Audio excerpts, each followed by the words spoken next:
નમસ્તે.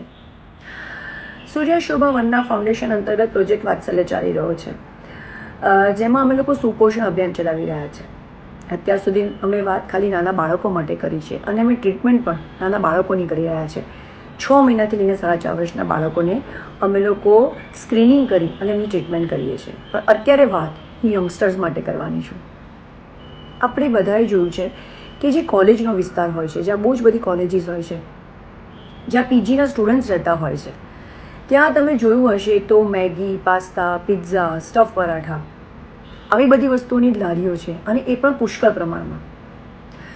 યંગસ્ટર્સમાં એક મિથ છે કે ન્યુટ્રિશન આહાર બહુ કોસ્ટલી છે અને એમની પોકેટ મનીથી એ લઈ નહીં શકે. જેમ કે ન્યુટ્રિશન બાઉલ છે, અલગ અલગ ટાઈપના સેલાડ્સ છે, પણ એવું નથી.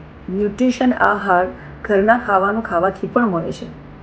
આજે એ જ લારીઓમાં અગર એક લારી રાજમા ચાવલની હોય, અગર એક લારી રોટલી શાકની હોય, અગર એક લારી વઘારેલી ખીચડીની હોય, તો એ ખાવાથી પણ તમને સારું એવું ન્યુટ્રિશન મળી શકે છે.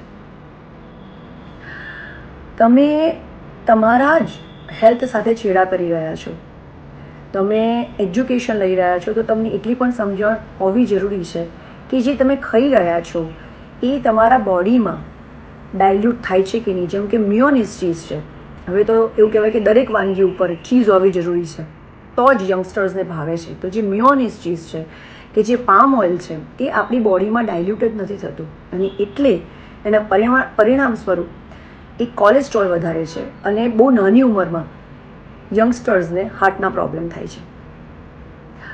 કુપોષણ દરેક વર્ગમાં છે અને દરેક એજમાં છે. આપણે જ આપણી હેલ્થનું ધ્યાન નહીં રાખીએ તો એવું કહી શકીએ કે આપણે જ આપણા દુશ્મન છીએ. અમે એવું કહીએ કે આજની કિશોરી કાલની માતા છે, તો જો આજે છોકરી જ સતત બહારનું જંક ફૂડ ખાશે તો કાલ ઉઠીને લગ્ન કરશે અને પ્રેગ્નન્ટ થશે તો એનું બાળક પણ કુપોષિત જ આવવાનું છે, કારણ કે પોતે કુપોષિત છે. એક છોકરો કે જે ખૂબ સારી ડિગ્રી લઈ રહ્યો છે, ભણી રહ્યો છે, પણ અગર એની હેલ્થ જ સારી નહીં હોય તો ગમે તેટલી ઓપોર્ચ્યુનિટીમાં એ કેવી રીતે આગળ વધી શકશે? સો હું રિક્વેસ્ટ કરું છું કે તમે લોકો બધા સમજો. જંક ફૂડ ખાઓ, પણ એ ખાવાની એક લિમિટ હોય. બને ત્યાં સુધી ઘરનું ખાવાનું ખાઓ, સાત્વિક ખાવાનું ખાઓ, જેથી કરીને તમારા બોડીને પ્રોપર ન્યુટ્રિશન મળે. હજુ જિંદગી બહુ લાંબી છે અને હેલ્ધી જીવન જ સાચું જીવન છે. Thank you so much.